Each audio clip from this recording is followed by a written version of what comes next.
We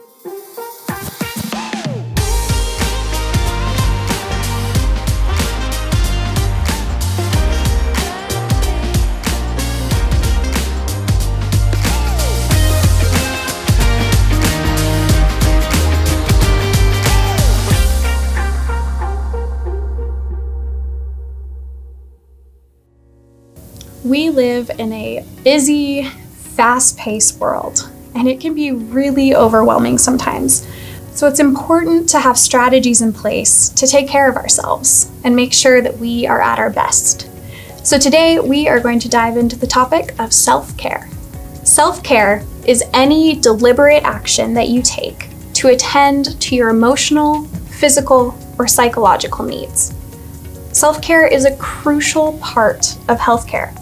It can prevent us from illness and help us cope with the stressors of life. And self-care is completely individual. You have to find the thing that works for you, and there's no right or wrong way to practice self-care. Before we dive deeper into self-care, I want to address some myths.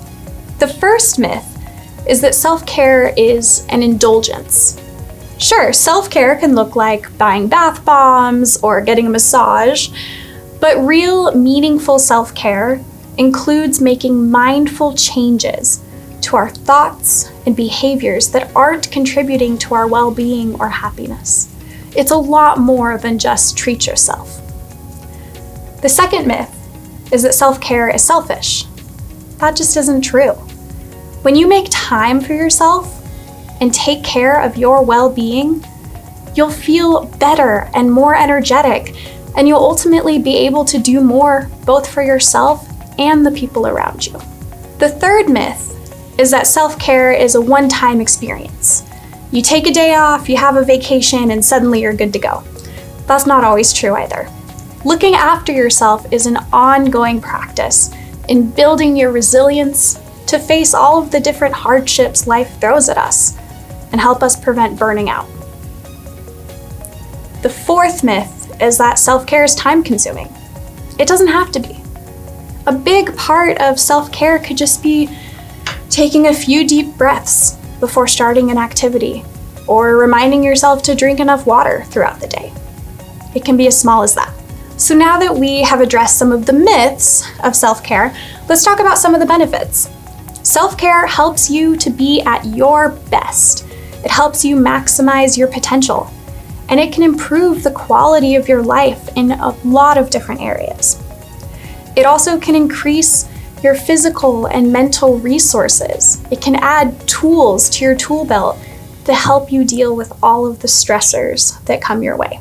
So now that we have a little bit of an introduction to self-care, we are going to lay out 4 different types of self-care.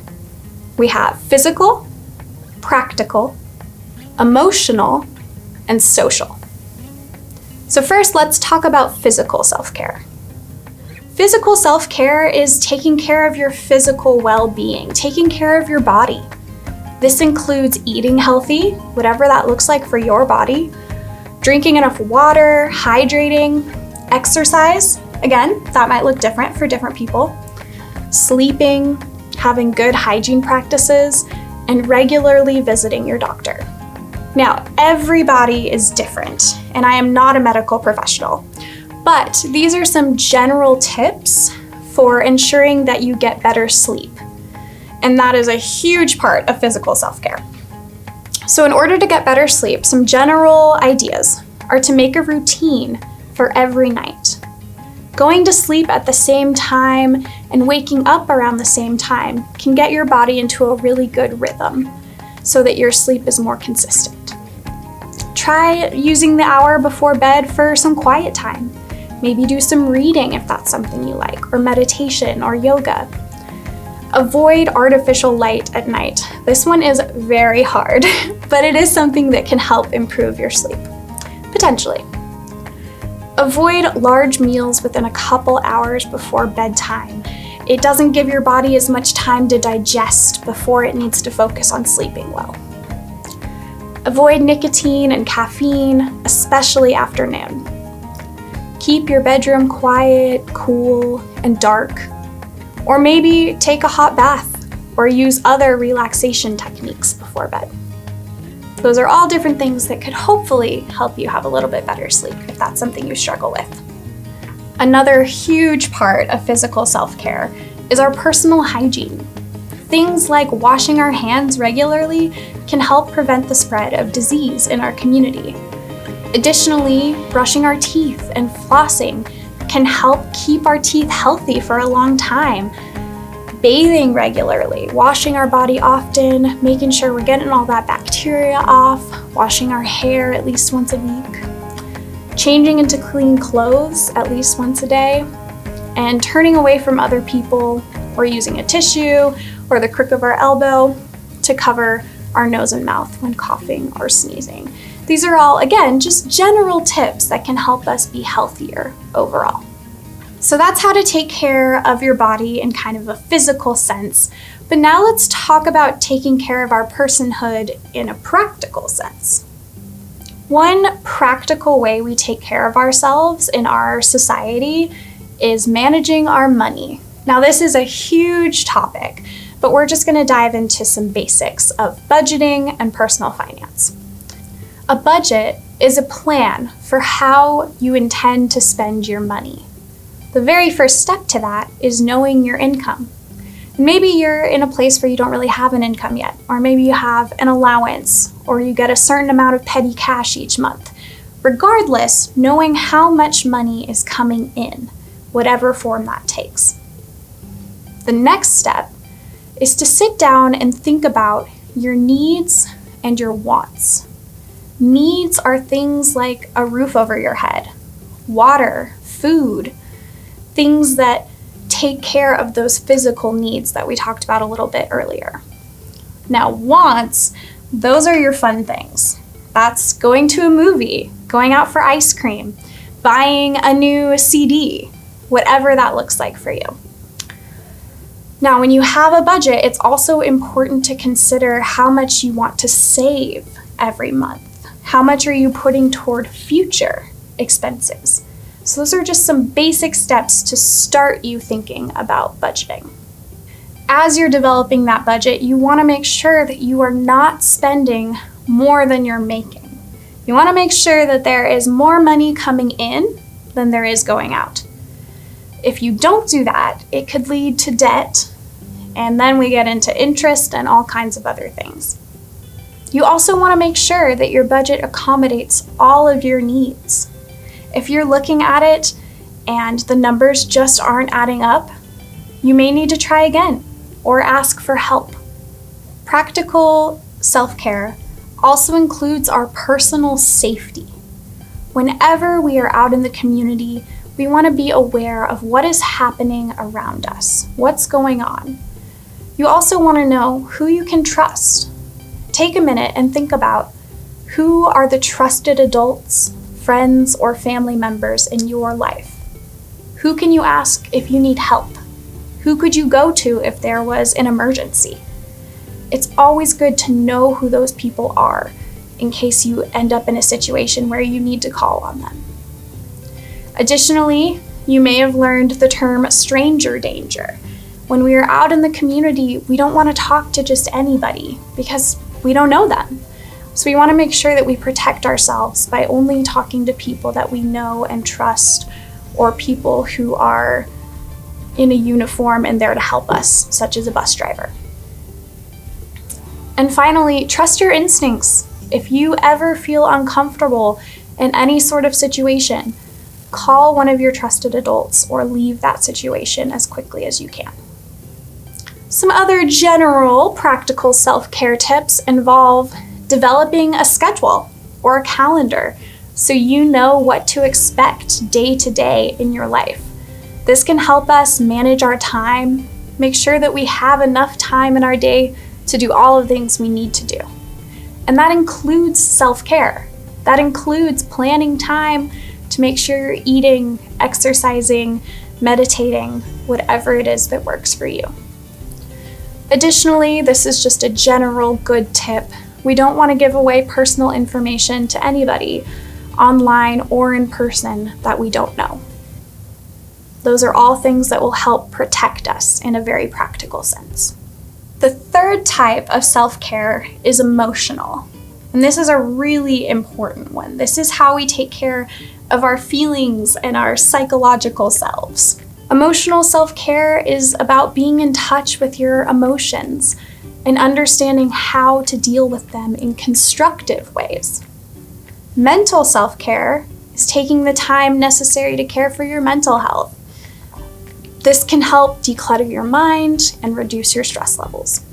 These two types of self-care go hand in hand, so we're going to talk about them together. So the first step to taking care of our emotional self is identifying our emotions.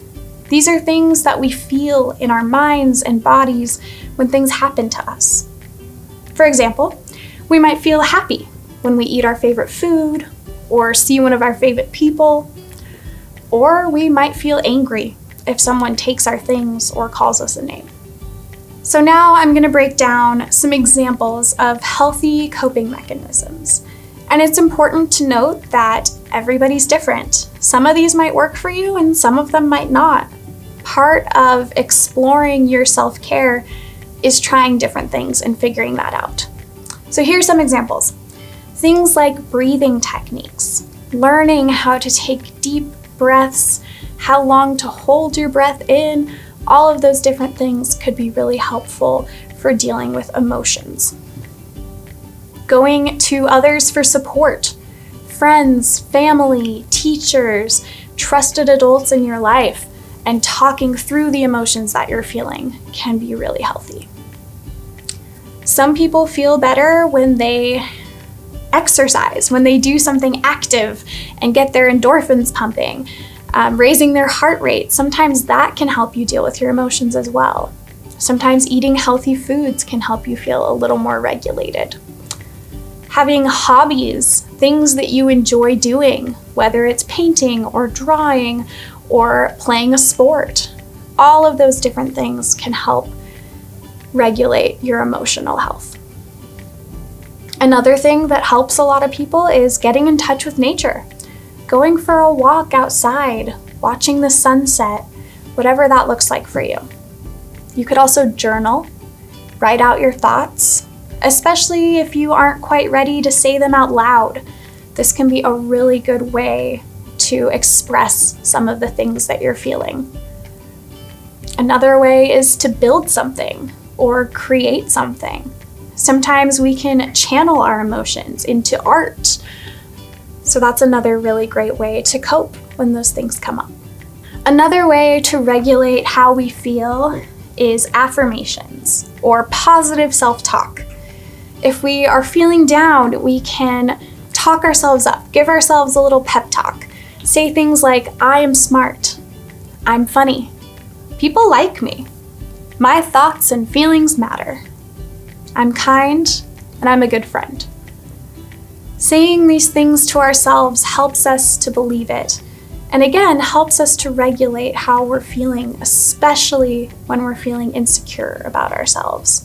And our final type of self-care is social self-care. So this is how we relate to others in our community, to our friends, to our families. How do we take care of ourselves in social situations? Social self-care depends on having connections in our community. It's really important for us to feel like we have our people, whether those are friends or social circles around a shared interest, like maybe a bowling league or a book club, whatever that looks like for you. Social self-care also means spending time with people we trust and who care about us to combat loneliness. Loneliness can bring up a lot of emotions and can make us feel unhealthy. So making sure that we have people in our lives who we can spend quality time with can really help with taking care of ourselves. We also want to make sure our social connections are healthy, that we are engaged in healthy relationships. To summarize all of that, it is important that we learn to take care of ourselves as an individual and as part of our communities. We have to take care of our physical selves, our bodies, our practical selves, things like life skills, our emotional selves, and our social selves.